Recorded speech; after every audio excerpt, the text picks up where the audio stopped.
Hello and welcome back to the channel. I'm sorry for the long delay between episodes. Our golden retriever slash supermodel Serena decided to tear her cruciate ligament this past winter. So we've been dealing with this along with a few other adventures. In terms of Serena's injury, we've been to this movie before with our previous golden Marina. When we were in Turkey several years ago, and then again the other knee a year later, we had to have surgery on when we were up in Boston at Tufts University. The best fix for this, for those of you who are interested, which has become the gold standard, is a surgical procedure known as a TPLO. I won't go into all the gory aspects of the procedure, except to say that this is truly a remarkable surgery, which, if done by a skilled and experienced surgeon, has an amazingly high success rate. Recovery time is typically 12 to 16 weeks, which includes lots of TLC, of course, managed care, and a concerted effort towards rehabilitation. Anyway, I'm pleased to report that Serena is doing super well, has resumed her rightful role as our pack leader, and is out on the trail between 1 to 2 hours a day. We also decided that while Serena was spending the summer and spring in recovery mode, that this would be a good time to undertake the huge task of repainting the green topsides on Oasis. The last time we repainted her was back in Fort Lauderdale 14 years ago, so she was ready for a facelift. This project has taken us the better part of 4 months, and if all goes well, we hope to have the project wrapped up in the next few weeks. So now, jumping back into our video series, for those of you who watched our last episode, which I believe was episode 7, laying out the case for a vessel monitoring system, we had intended to do 3 more parts in this series, focusing on the wiring design, sensors, different devices, creating a build of materials, running the wiring, programming the system, setting up alarm trigger points, commissioning, and testing the system.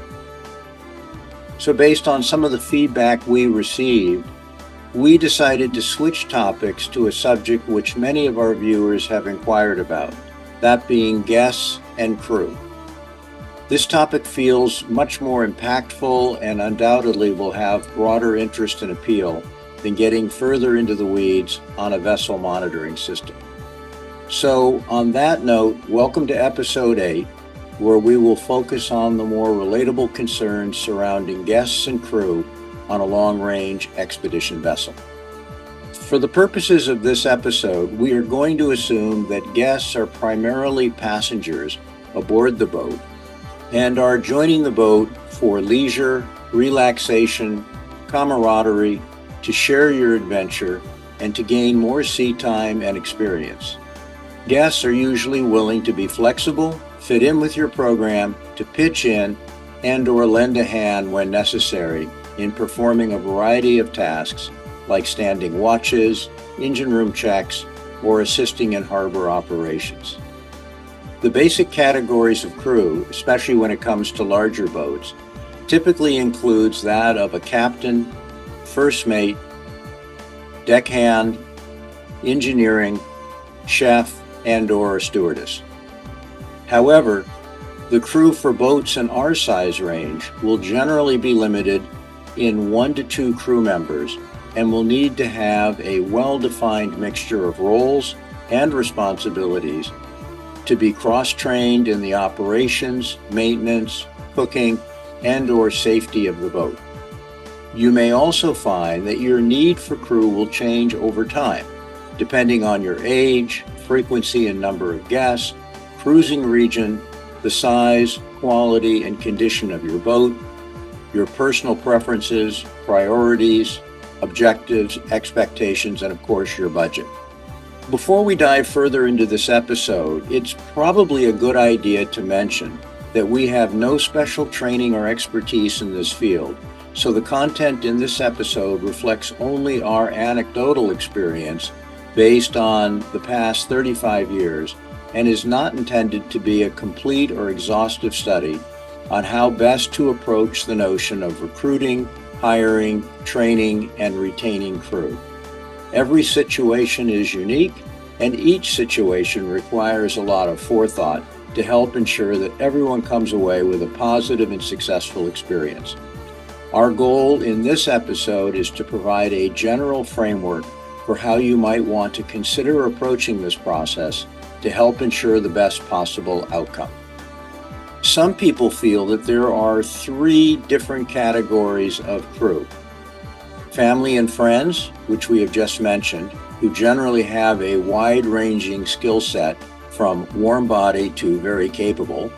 There are also paid crew, which are typically more professional, trained, and experienced. Then there is a relatively new 3rd category of crew, which has come online in recent years. These individuals, and sometimes couples, are willing to donate their time for free and even contribute to expenses in exchange for the experience. This category of crew almost is certainly untrained and/or less experienced. It seems to us that this category of crew would consist of people that you don't know. They are likely inexperienced and, more likely than not, relatively unprofessional and less reliable. Admittedly, we have no experience in working with this class of crew. However, that said, it feels to us like a bit of a wild card and the equivalent of picking up a hitchhiker. We are all different, but generally speaking, we are not comfortable with having people that we don't know living in our home or on our boat. Due to a myriad of legal factors, risks, and safety concerns, it's difficult not to perceive this particular group of unpaid crew members as potentially more of a liability than an asset, unless fortunate circumstances intervene, also known as you getting lucky. Our feeling is that, as a rule, and with rare exception, this class of crew will most frequently yield inconsistent or unsatisfactory results. Bottom line to us, unpaid crew equates more to unpaid company and lies somewhere between a gamble or hoping things work out. To our way of thinking, it doesn't align well with any reasonable expectation, understanding, or definition of the word crew. Therefore, this is all we will have to say when it comes to this category of unpaid crew. Let's start with the first category of family and friends as crew. For all the obvious reasons, this is typically the preferred crew situation for most of us that have a small to medium-sized expedition boat. In this category, you'll find family members and close friends whom you know well and who you can reasonably expect to feel comfortable living with. The advantages of this approach over hiring professional or paid crew are numerous. Firstly, there is a reduced risk of surprise since everyone will be more familiar with one another and there already exists a friendship or a bond. Secondly, everyone involved has a better grasp of what to expect. And third, it's usually less expensive. However, there are also drawbacks worth mentioning. Availability can be a challenge, as well as coordinating timing and determining how long they can stay on board before returning to their regular lives.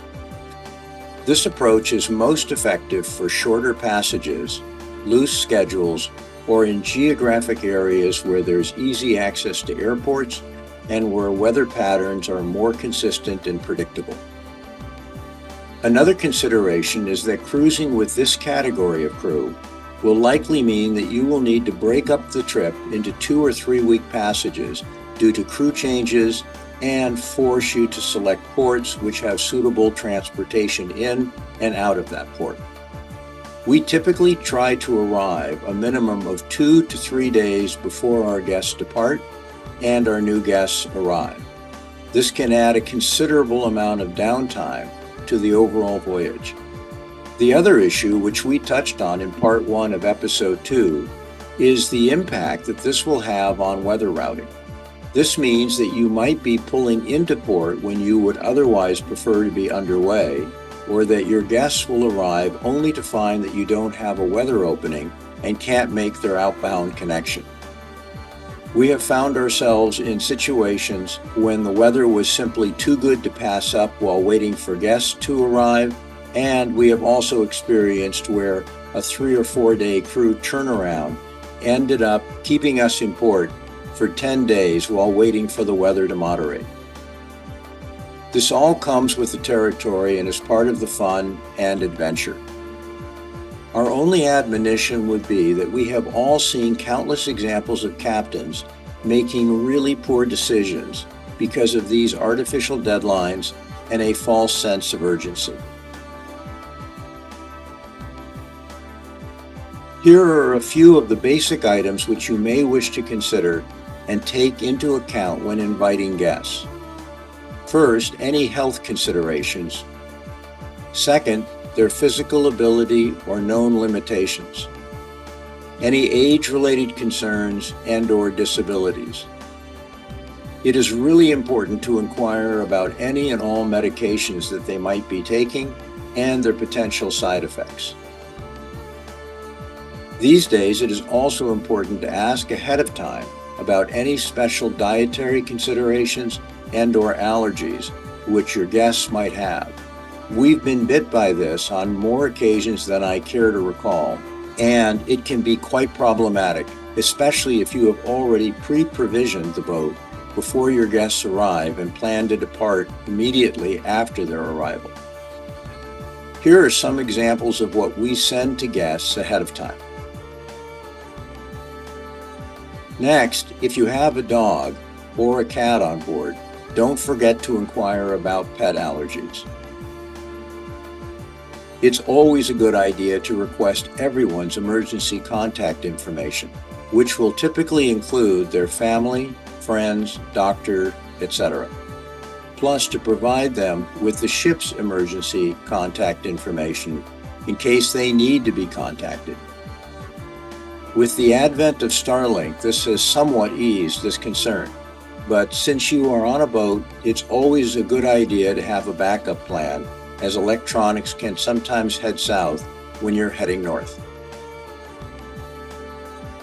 If you are planning on traveling between countries, you will want to review ahead of time a copy of their passport, visas, vaccinations, expiration dates, nationality in terms of their freedom to travel to the countries which might be on your itinerary. All of this information will be both your responsibility and requirement to produce upon your entry and/or exit when transiting between countries. Next, make sure that your guests know what to expect in terms of weather, clothing, footwear, sea conditions, timing, and flexibility. This is not an area that you will want to sugarcoat, soft pedal, or overlook. Don't forget to allow ample time for an orientation, safety, and if needed, a watch standing briefing.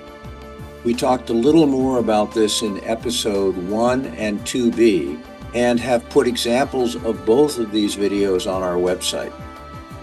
The first is a short safety briefing video entitled Oasis, Guest Orientation and Safety Briefing, which didn't require much time to prepare and has been an invaluable tool.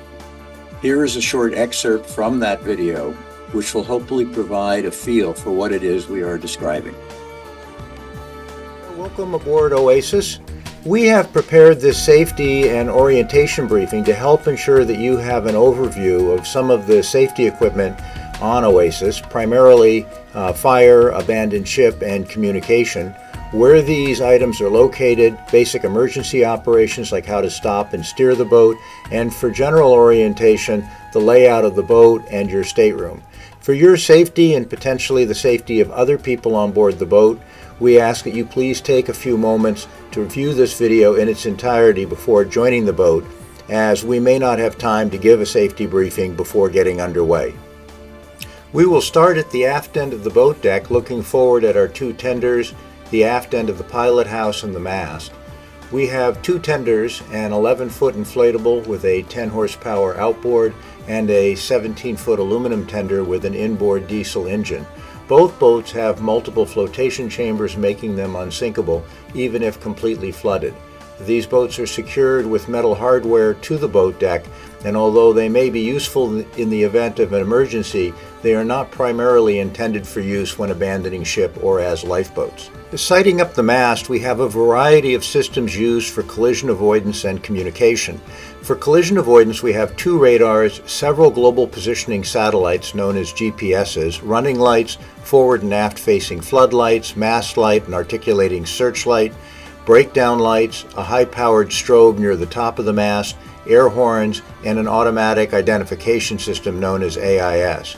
For direct communication, we have multiple VHF, cellular, and longer-range satellite antennas. Up on the flybridge level, there are 2 emergency position indicating radio beacons known as EPIRBs.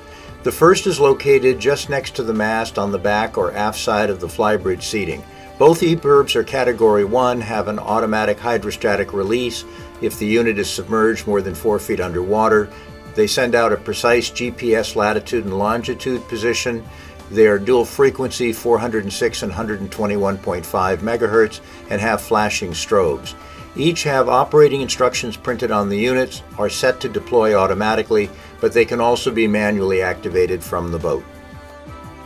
Continuing in the pilot house, we start with an overview of the forward-facing upper and lower dash panels, where I want to show you how to use the VHF radio, AIS emergency transponder, steering, autopilot, and how to slow the boat down, stop, or alter course of the boat in case of an emergency.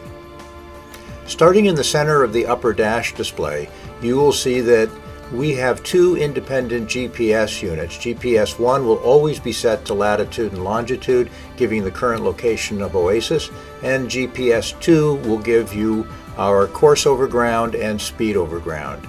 Immediately to the right is the ship's automatic identification system. To the right of the AIS unit is the VHF radio. The VHF radio is conveniently located in the center of the upper dash display. It is important that you know how to make a distress call and how to respond. The International Hailing and Distress channel is 16. If you see any other number displayed on the radio's LCD display, pushing the red CH16 button in the lower right corner will immediately switch the radio to channel 16. In terms of communication, VHF radios are what is called simplex radios. In other words, they can only transmit or receive at one time, not like a cell phone, which is duplex. Therefore, when you depress the PTT button, push to talk, known as keying the mic, the radio switches from being a receiver to being a transmitter, and you will not be able to receive, i.e. hear anyone responding to your call. If you need to make an emergency call, you do so by lifting the mic straight up to unclip it from the dash, push or key the mic button in the upper left area of the mic, and continue to depress it while you are transmitting. Remember, after keying the mic, to wait 1 full second before beginning your transmission. Then state the name of the boat 3 times, give our location, shown in the GPS number 1 as latitude and longitude, the nature of our distress, we are taking on water, fire, or medical emergency. State the name of the boat again, and that we are in need of help. Then say over. Take your finger off the PTT button and wait at least 30 to 45 seconds for a response. If we are in a life-threatening emergency, you can say Mayday 3 times at the beginning of the call. Speak slowly, clearly, and then wait for a reply. If you do not hear a reply within 60 seconds, you can repeat the distress call. After radar, AIS is the second most important collision avoidance tool we have on the boat. It is located between the GPS units and the VHF radio and is continuously transmitting a coded message via VHF with the name of our boat, our length, beam, MMSI number, latitude, longitude, range, bearing, speed, and course in true. AIS uses VHF to transmit and receive messages, so its range is limited to between 20 and 40 miles. Any vessel within range, similarly equipped with an AIS unit, will see us, and we will see them on both our chart and radar displays. In case of an emergency, the AIS unit has the ability to send out the equivalent of a Mayday call. To initiate this distress call, all you have to do is lift up the far right red switch cover labeled SOS, Then flip the toggle switch to its up position and leave it there. Our AIS unit will then send out 6 to 10 distress calls per minute. Keep in mind that not all ships are equipped with AIS. This does not take the place of reaching out on channel 16 on the VHF radio. The second video which we prepared, entitled Oasis Watchkeeping and Engine Room Checks, took a bit more time to prepare, but both videos have saved us way more time than they took to produce within the first season after we started using them. Here is some footage from the watch standing and engine room checks video, which is also on our website. Prior to having prepared these video briefings, we used to go through this process with the arrival of each guest using a safety briefing sheet or a checklist. No two presentations were ever the same, and sometimes we were forced to abbreviate the briefings where valuable information wasn't conveyed, and other times they seemed to consume 2 hours due to questions, sidebars, and distractions. These videos will save you time, reduce the chance that important information isn't skipped over, that items are not overlooked or glossed over. We have also found that returning guests really appreciate the refresher and usually picked up details that they had previously missed. In our earlier years of operating Oasis, we used to run the boat more like an unpaid charter boat, and we were, in effect, all of our friends' destination resort. Although this was fun, challenging, and engaging, it also required a great deal of forward planning, was stressful, and in the end, certainly not what I would consider today to be an ideal long-term approach to expedition cruising. After a couple of decades of cruising on Oasis, we started to get a bit smarter, and depending on where we were cruising and the intended passage we were making, we started telling guests well in advance that they could pick either when they wished to join the boat or where they wanted to join the boat, but not both. In other words, you can tell us when and we will tell you where to meet us when we are closer to that date. Or you can tell us where you want to meet us and we will get back to you as to when. If at all possible, try to allow 2 to 3 days between when one set of guests is scheduled to depart and the next set of guests arrive. You will need this time to decompress, clean the boat, reprovision, make repairs, and catch your breath.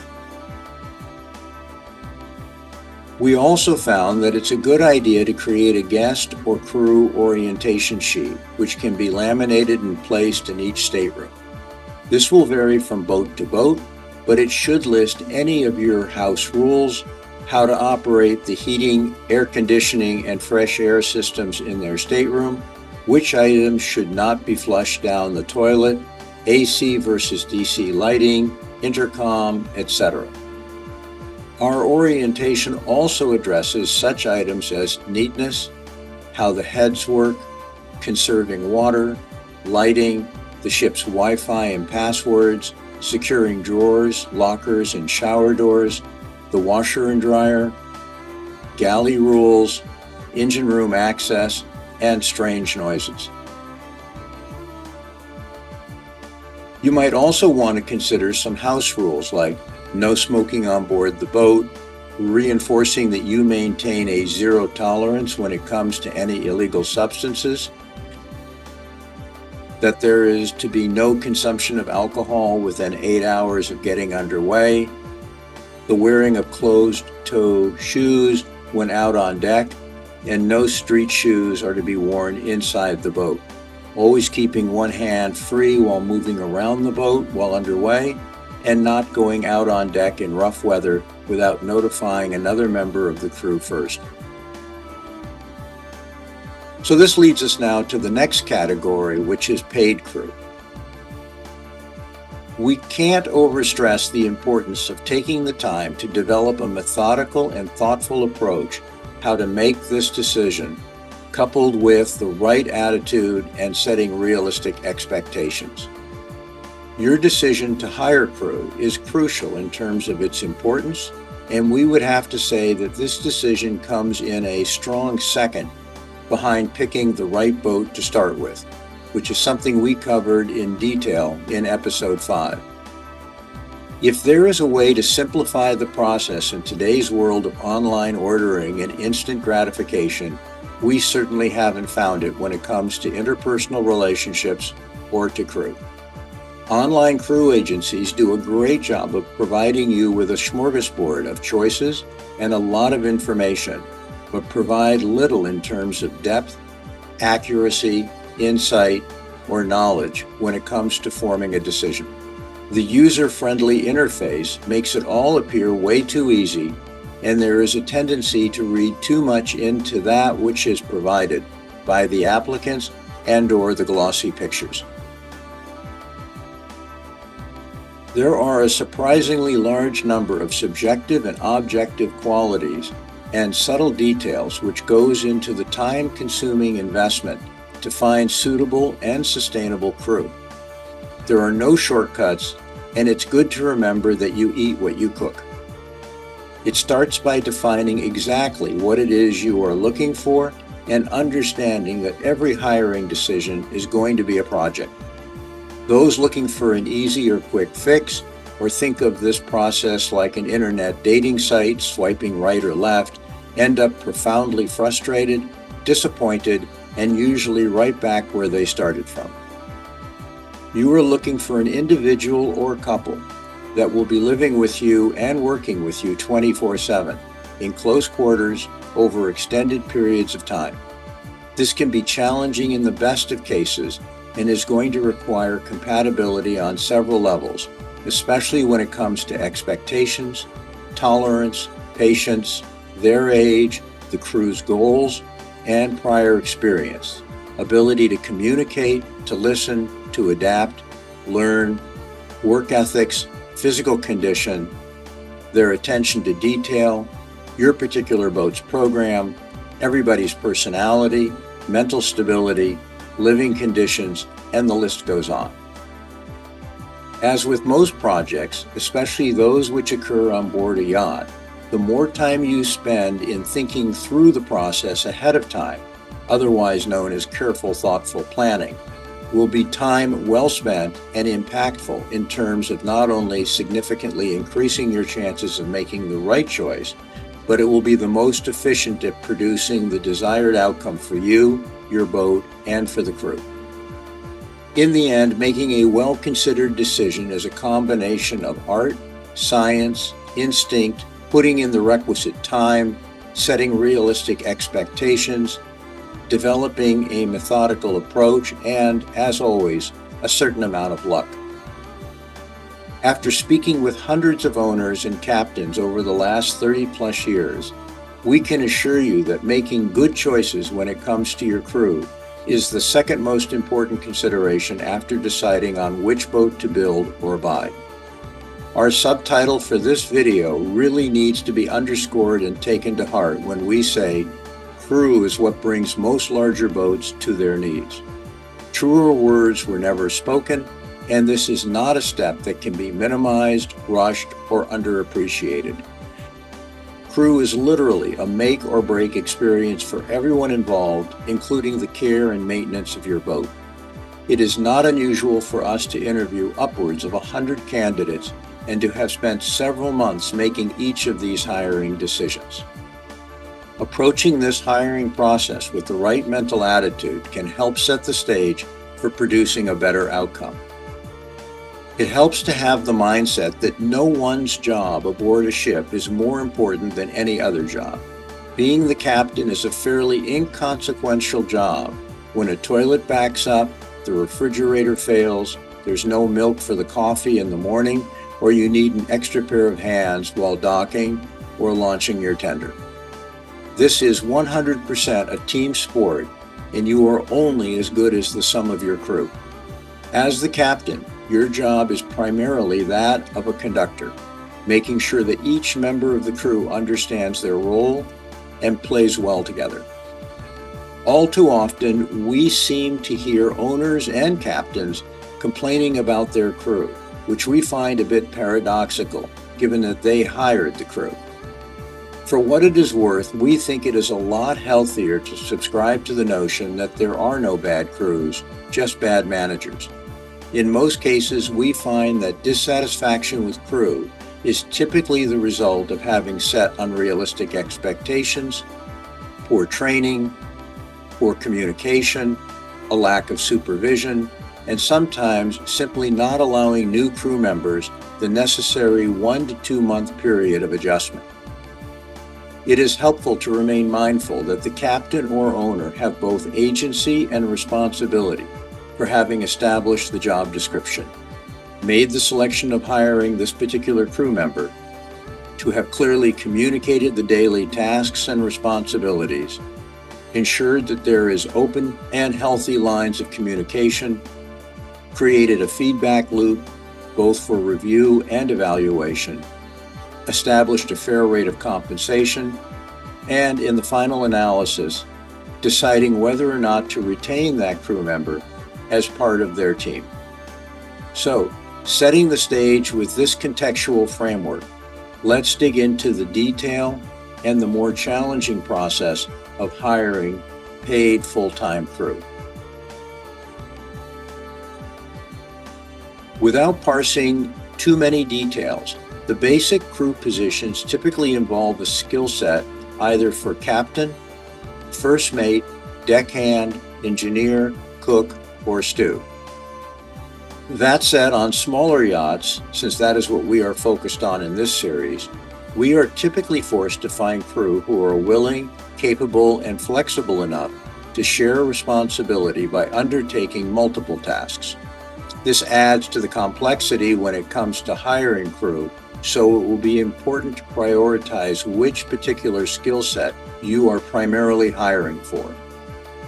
Depending on your boat's size, layout, and accommodations, you will need to decide if you are looking for an individual, more than one person, possibly a couple, whether they work full-time, part-time, or job share on a rotational basis. Shore-based crew really isn't a viable option for an expedition boat while cruising. You will also have to give some thought as to your preferences in terms of male versus female, age, breadth and depth of experience, work history in terms of if they've worked on larger versus intermediate versus smaller size yachts, were they supervised versus unsupervised, working near coastal versus offshore, sail versus power, or family-owned versus charter. You will also want to ascertain their nationality, visa status, visa limitations, any expiration dates of their passports or visas, their native language, fluency in other languages, overall health and fitness, possible allergies like to pets, dust, wool, smoker versus non-smoker, their family and relationship ties, their availability or limitations in terms of start and or possible end dates, vacation times, their qualifications, competence and or certifications, their personal goals, aspirations, hobbies, interests, the rate of compensation, and more. We can't speak to the legalities these days as to what questions might or might not be out of bounds. That said, when it comes to hiring, you might even want to inquire about their vaccination status, if they even believe in vaccinations, along with any strong environmental, political, or religious views. In our opinion, these too should be disclosed and openly discussed ahead of time in the interview process. Unless you want to end up back in the hiring process, it's a lot better if you confront these topics head on. Otherwise, we can pretty well assure you that this will turn toxic very quickly and likely preclude any chance of this becoming a sustainable, satisfying, or healthy relationship. Since our series typically deals with relatively smaller expedition vessels between 50 and 90 feet, this will usually limit the number of full-time crew to 1 or 2 people. So we are going to focus in this episode on what we would consider the most likely crew, which we typically find that people are looking for, namely some combination of a competent first mate, deckhand, engine, possibly a cook, stew, and/or watch standard.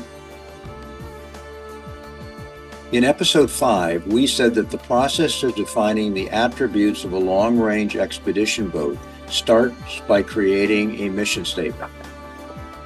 Well, in this case, we would say that hiring a crew member starts with you being able to clearly define and articulate exactly what it is you are looking for in the form of a job description.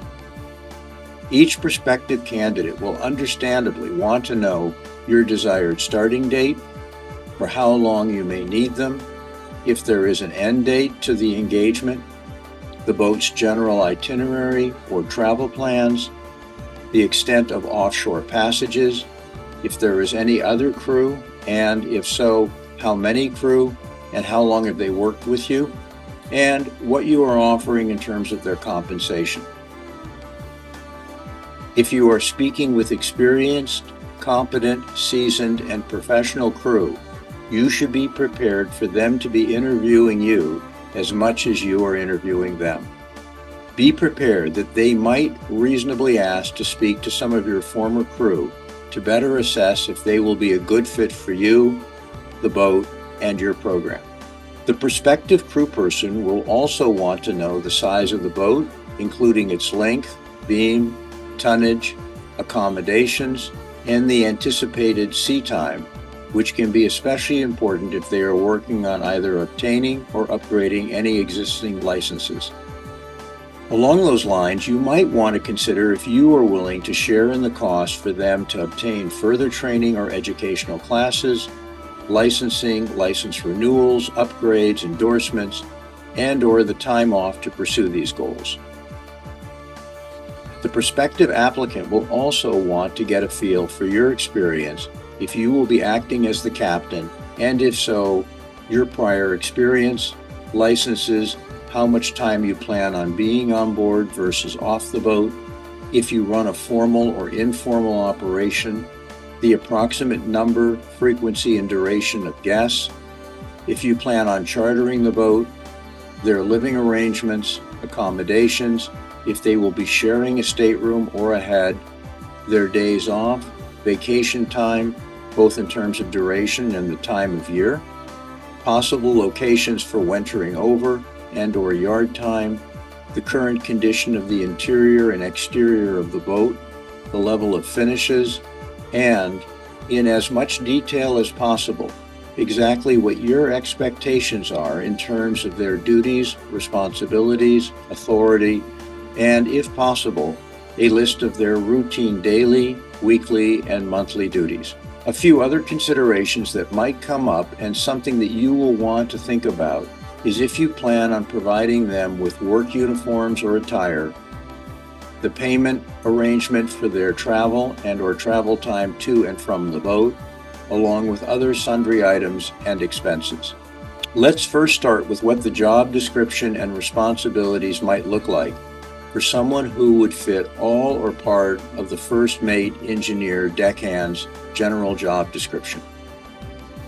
Much of this will depend on exactly what it is you are looking for, your own personal comfort, level of knowledge, involvement, experience, ability, patience, and/or willingness to train. Ideally, on a smaller boat, every crew person should receive enough basic cross-training in order to be tasked and capable of taking over limited operational control in the case of an emergency, which makes your hiring decision all that much more difficult.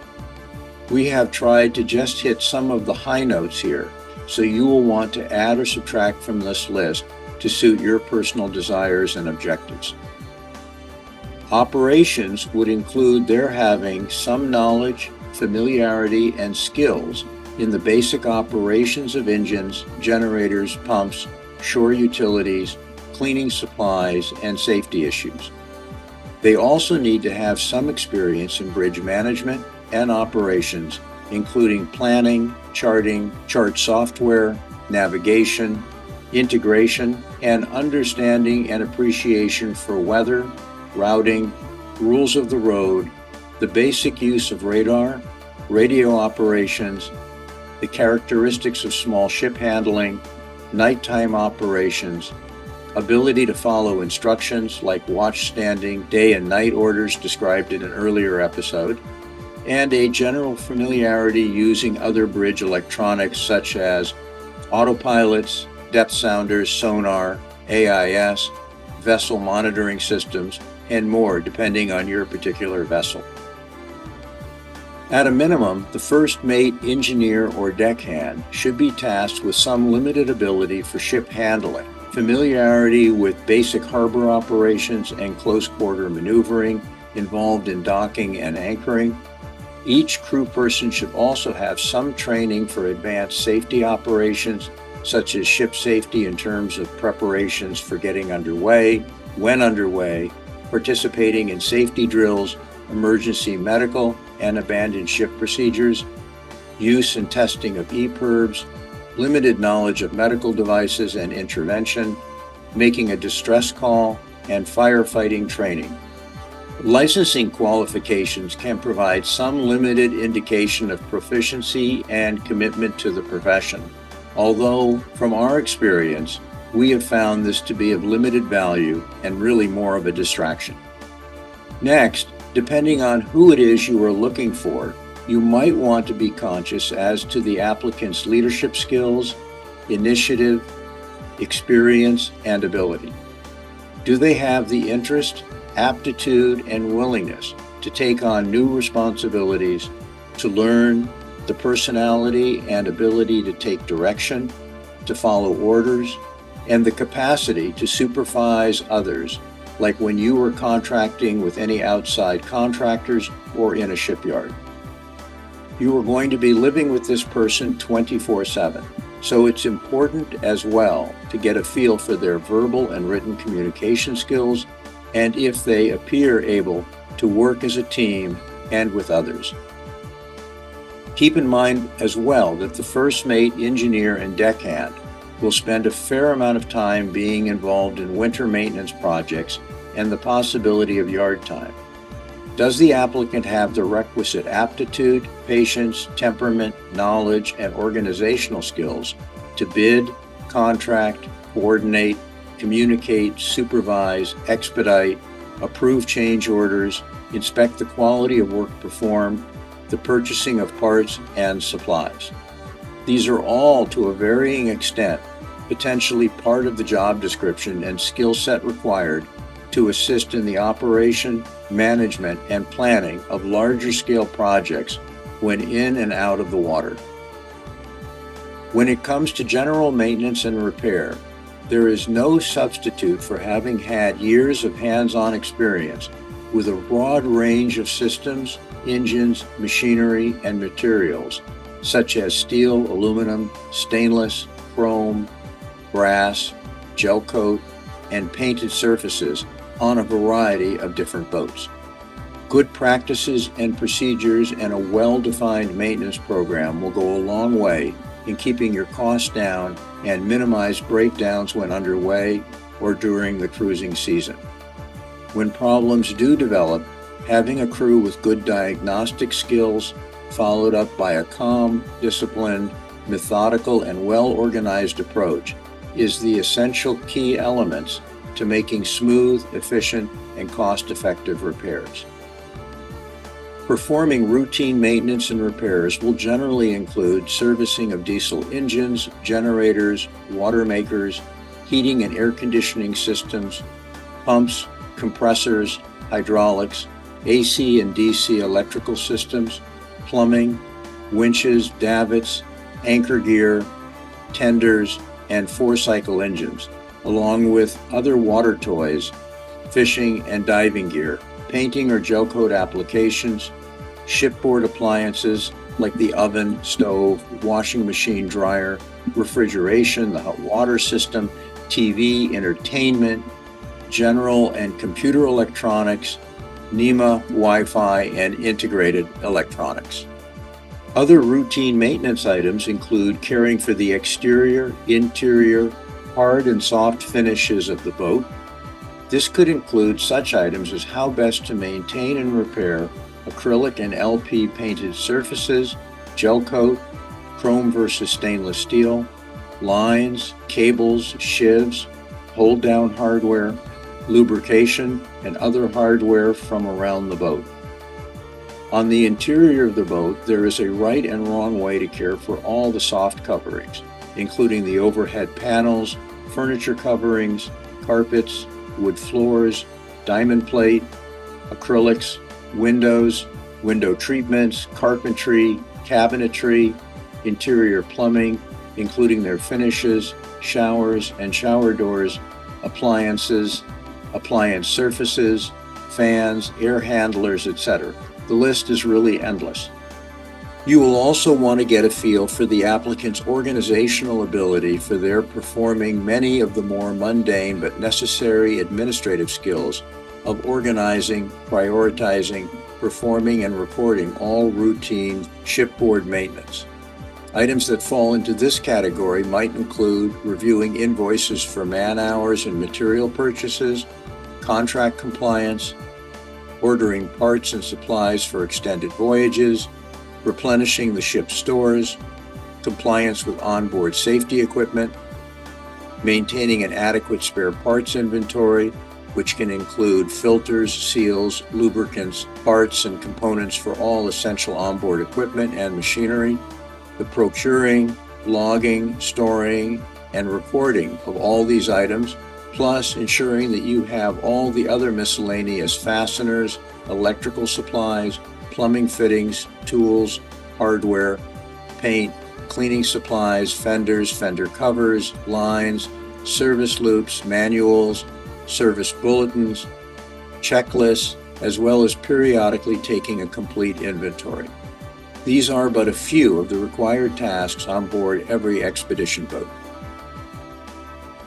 Let's next look at some of the objective qualifications that you can consider while going through the interview process. This usually starts with what it is that you and the prospective applicant might be looking for. So if they say that they are looking for a sailboat to be shore-based or for short-term engagements, that's a pretty good starting point that they will not be what you are looking for. It's worth noting here the importance of listening and hearing exactly what the prospective crew member is looking for in terms of their next job, without reading your own particular bias into what they are telling you. It's always good to find out what their short, medium, and long-term goals are in terms of their career and for continuing to work in the industry. We usually like to see what their previous job experiences looked like, their duration, if they have time on sailboats and/or smaller long-range trawlers. As an expedition yacht, your interview will necessarily focus on prior experience and duration, with an emphasis on sea time, time underway, and perhaps yard time. Depending on the applicant, work time might be full-time, part-time, or seasonal, each of which is normal in the profession, with the only caveat being that we need to see that they have a history of long-term employment on the same boat and didn't walk off a boat mid-season or fail to fulfill their contract. It is also important to appreciate the distinction between time employed and the specific experience you might be looking for. For example, some boats spend the majority of their time tied to a dock or only traveling a few hours from one marina to the next. So total time of employment doesn't necessarily tell the whole story. We have also met individuals with 1,500-ton tickets whose total universe of sea time involved years of working on a commercial ferry that traveled less than a mile back and forth on the same route between the mainland and an island. Other useful indicators might be if the applicant is used to working on a larger or smaller boat. Have they worked as part of a larger or smaller crew? And have they ever worked as solo crew? How much interaction with the captain, family, or guests have they had in their previous jobs? Was the boat primarily used as a private family yacht or for corporate or charter work? If the boat was used by a family, what was the makeup of those families, and what percentage of the time were those families actually on board? It may be hard to appreciate, but there are many boats out there where the owners are only on board 2 or 3 weeks per year. This can create a very different set of dynamics than what it is you might be looking for or what it is they might be expecting. How professional versus laid back have their previous jobs been? There are advantages and disadvantages to experienced crew. The advantages are obvious, but there can also be drawbacks. Depending on who they have worked for, they can just as easily have developed good or bad work habits, become rigid, inflexible, and resistant to change. That said, we usually look for a minimum of 4 seasons of work experience, 2 years of sea time, and 5,000 miles at sea. We can assure you with a high level of confidence that you don't want to hire an individual or couple who have never lived and worked on a boat before. There are just too many landmines, which is pretty well guaranteed to produce a poor outcome. Here are some of the specific objective qualifications which you might find helpful to inform you if the applicant you are considering might be right for you, your operation, and your boat. The most obvious of these qualifications might be looking at the candidate's education, licenses, and certificates to help show their commitment to the profession. I'm not sure why, but for the most part, our experience has proven that these attributes are of little value in determining the individual's real fitness for the job.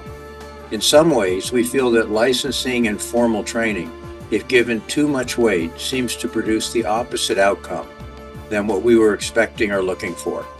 That said, certain qualifications and certifications may be required by law, especially if you intend on doing any commercial or charter work with your yacht. If you are planning to operate in several countries outside of North America, or an insurance requirement from your marine underwriter. To our way of thinking, tenure at previous jobs is far more important and highly valued. It shows commitment, and it indicates that the prospective candidate has made good choices, or that once they start something, they are able to see it through. It also tends to indicate that they are a good team player, can get along with others, and, for the most part, must have performed reasonably well at their job. Language and communication skills. Over the years, we have successfully worked with an equal number of crew that were native English speaking as with those that are non-native English speaking. So long as there is enough proficiency so that both sides can communicate and be understood, this has not posed any problem. That said, we do know of other situations where language has created stress and potentially damage to the boat due to poor communication and/or a lack of patience. One example that comes to mind is on a 154-foot Palmer Johnson, which had just been painted in a beautiful dark blue color. The deckhand was instructed not to use any abrasive cleaner while washing the topsides, so, not knowing what the word abrasive meant, decided to use soft scrub. Sometimes it's hard to make this stuff up, but good, clear communication is important, and more often than not, the source of the problem has little or nothing to do with language or comprehension. Prior work experience is a big consideration, which shouldn't be overlooked or minimized. Areas of interest might be if the candidate is coming off a larger boat with a much larger crew size. Some individuals work better being part of larger crews, while others prefer and perform better being more visible, like a bigger fish in a smaller pond.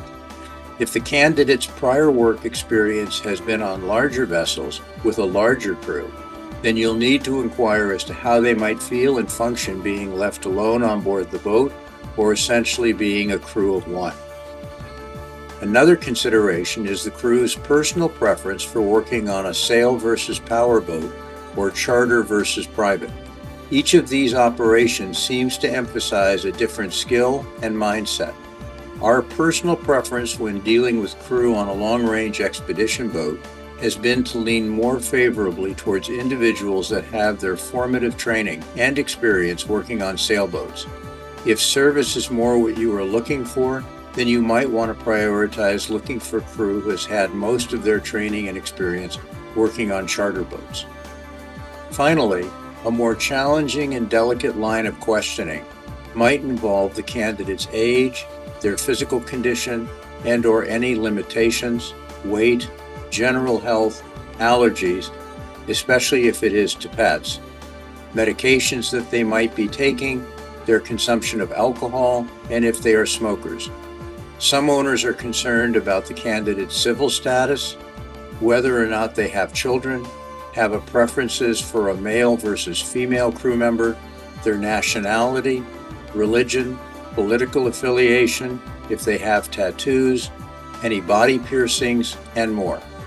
Much of this information may seem to push the current norms and bounds, but regardless of the legal considerations, these can and will be objectively relevant in determining their survivability and longevity once on board your boat.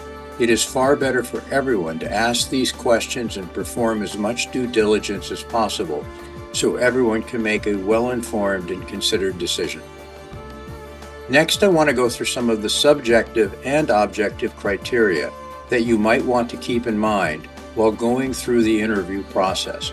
This process of hiring crew will go more smoothly and have a better chance of success if you have carefully and thoughtfully considered exactly what it is you are looking for.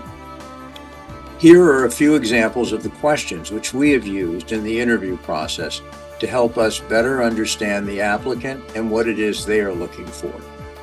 Keep in mind that more often than not, they will not have thought this through as well as you have, so it's important to give them ample time to process the questions and to be careful not to ask leading questions or questions to where they might default by telling you what they think you want to hear. What is it that you are looking for in your next job, and what are your goals in the boating industry? How would you describe your personality? Are you married, have a partner, or significant other? Do you have children? If yes, what are their ages? Are they independent? Or how are they being cared for? There is a balance between being self-directed and being given direction. How would you describe yourself in this regard? Can you tell me a little bit about your previous jobs, the responsibilities, daily duties, etc.? Can you share with me what you liked best and what you liked least in your previous jobs? What specific items did you find the most troubling, frustrating, or challenging? What is it that you hope to learn or experience if we decide to work together? What specifics would you like to accomplish and, more importantly, contribute? What are your thoughts in terms of considering the alternative types of yachts you might want to work on? Examples could be sail, power, private, charter, larger cruise, smaller cruise, more formal, less formal, seasonal, job sharing, etc. What do you like most and least about working on boats? More specifically, what did you like most and least about the last couple of boats that you worked on? How comfortable do you think you would feel if you were left alone on the boat, either while tied to the dock or at anchor? Do you have any experience in assisting in port and docking maneuvers? How good are you at judging distance, staying calm in tense situations, clear radio communication, anticipating where you need to be on deck, line handling, etc.? Sometimes a lot of this can be answered by simply asking if they are familiar with the rules of the road and how to tie a bowline. What was your salary, vacation, and benefits package on your previous couple of jobs, and what do you hope to make on your next job? What is your social life when living aboard boats?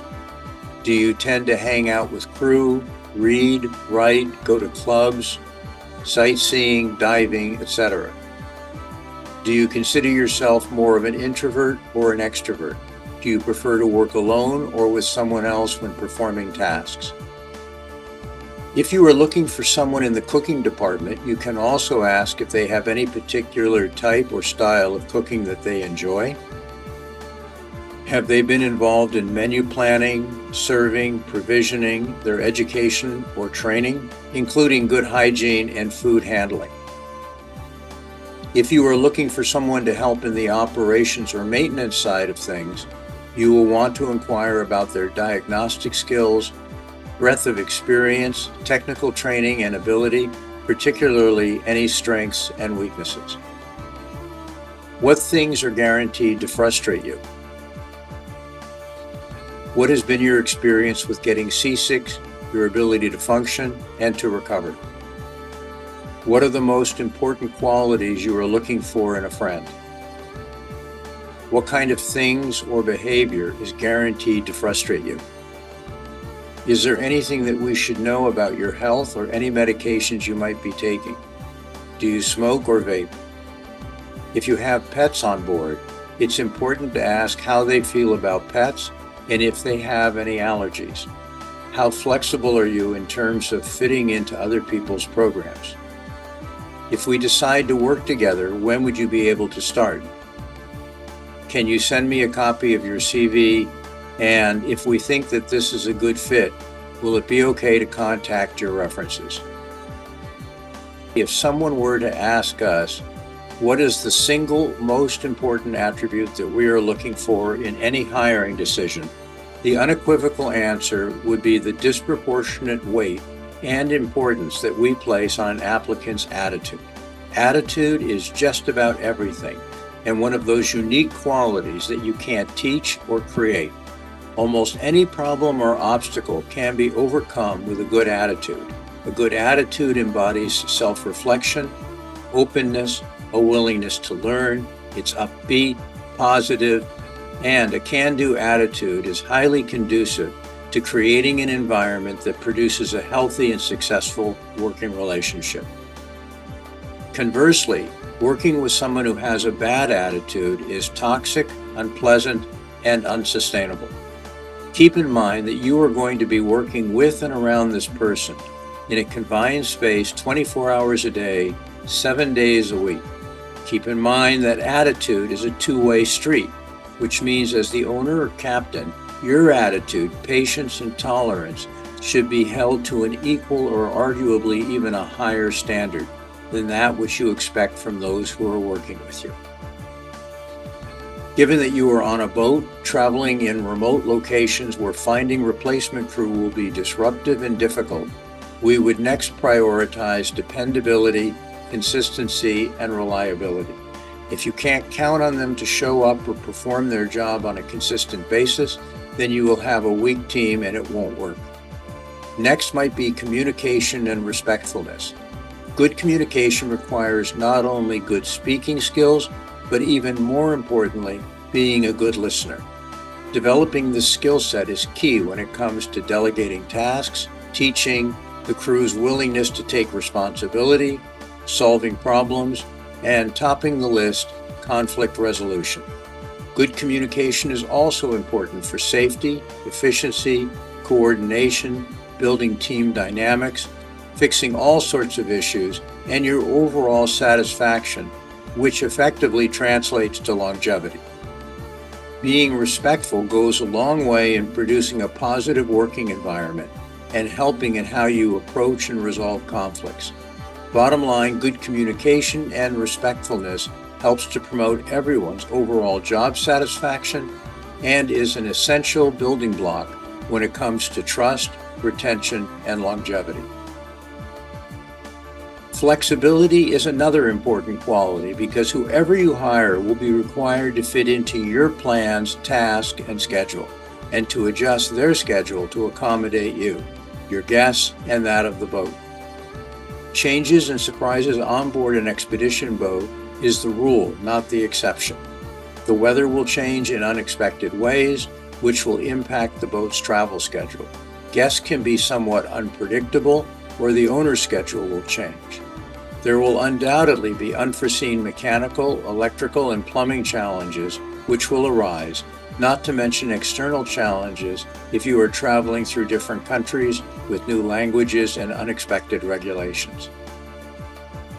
The crew's willingness to show initiative and a proactive attitude can also make a big difference in the smooth running of a ship and reduce your need to micromanage. In an ideal situation over time, your crew should be able to anticipate many of your needs and find ways to contribute above and beyond their set responsibilities. We always stress during the interview process the need to pay attention to detail. It doesn't matter if this is cleaning the boat, cooking, or fixing a problem. Attention to detail will make all the difference in terms of the quality of work performed, the pride they take in having a job well done, their respect from their fellow crew members or employer, overall safety, and the condition of the boat. Any job worth doing is worth doing to excellence. Since much of what happens aboard a boat can be unpredictable, unexpected, and challenging, we try to assess a candidate's problem-solving skills. This is difficult to determine through the interviewing process, but in terms of their prior job references, you might want to inquire about the prospective crew's ability to be resourceful, creative, and to think on their feet. Finally, under the heading of compatibility, you will want to consider how well the candidate's overall personality and demeanor will fit in with both you individually, plus that of your family, other crew, the way in which you run your boat and lifestyle, including any children, grandchildren, or pets, expectations, and values. Bottom line, to make this work out, it needs to be a good fit for both sides. Compensation is often difficult to assess, especially before working with the prospective crew member. We have found little correlation between compensation, performance, and attitude. More often than not, we have been dissatisfied with the crews that prioritize their salary over finding the right boat to work on. These situations almost never work out. Every crew member deserves to be paid a fair salary that is commensurate with their job responsibilities, their individual ability, experience, longevity, and what they could reasonably be expected to earn elsewhere in the industry by working on a similar boat. We never want a crew member's salary to be the primary reason for deciding to work with us, or for that matter, deciding not to work with us. Here are some concluding thoughts and suggestions. When it comes to the care and maintenance of the boat, a good crew doesn't cost you money, they will save you money. Because of our crew, we have only spent a total of 4 or 5 months hauled out in a shipyard over the past 20 years, and this was almost entirely due to the need to perform routine bottom work. Your crew works for the boat and for you, in that order. In our mind, the boat comes first, so we always prioritize the boat's needs over our own. Next would be follow the 80% rule. Any relationship which works more than 80% of the time is well worth hanging on to and fighting to preserve. Putting it another way, it is a lot easier and less expensive to maintain just about anything, especially relationships, than it is to replace them. You work in a tight, small, and confined space, so it's important to remain tolerant. Everyone is entitled to having a bad hair day. The best maintained boats are those with the least amount of crew turnover. Set clear expectations while remaining patient, providing support, training, and open lines of communication. Follow the mantra that there are no bad crew, just bad managers. If a crew person you hired fails, then you failed to an equal or greater extent, as you are the one who interviewed, hired, trained, and directed them. A healthy work-life balance is important for everyone to maintain a positive outlook and to remain at the top of their game. For many of us who have become older boaters, having a trusted, loyal, and dedicated crew might also mean that you can extend your time boating a decade or more than might otherwise be feasible. When it comes to crew, be they friends, family, or professionals, just remember that you have to eat what you cook. So spending a little more time in the hiring and training process is not only a great investment of your time, but will pay back dividends for years to come. It has been a pleasure producing this series over the past few years. We appreciate your patronage and hope that we have provided solid and useful information. When we first created the series, it was with a mind that this would be a forum or town hall where others would contribute their knowledge, experience, and expertise. So if you wish to contribute, please feel free to reach out to us. Meanwhile, I wish you all the best and thank you again for spending time with us. Take care. Bye for now.